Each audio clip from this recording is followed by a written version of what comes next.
準備。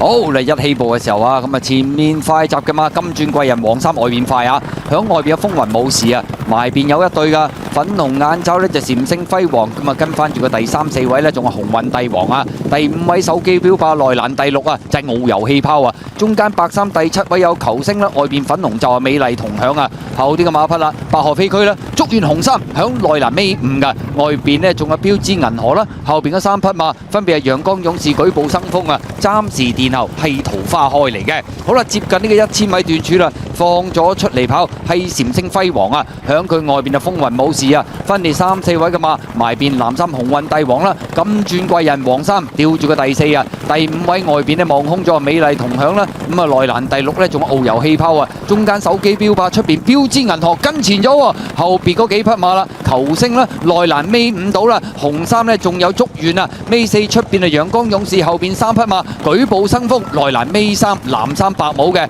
後邊嘅馬匹啦有白河飛區啦，粉紅帽掟大外檔，桃花開嚟噶。好啦，正最後直路啦，金鑽貴人沿住個中檔自己踩油上咗嚟啊，埋欄位置有閃星輝煌啊，中間追有遨遊氣泡，後多層嘅馬係竹園啊，出邊上緊嚟有標誌銀河啦，後多層嘅馬呢先到陽光勇士，最後100厘米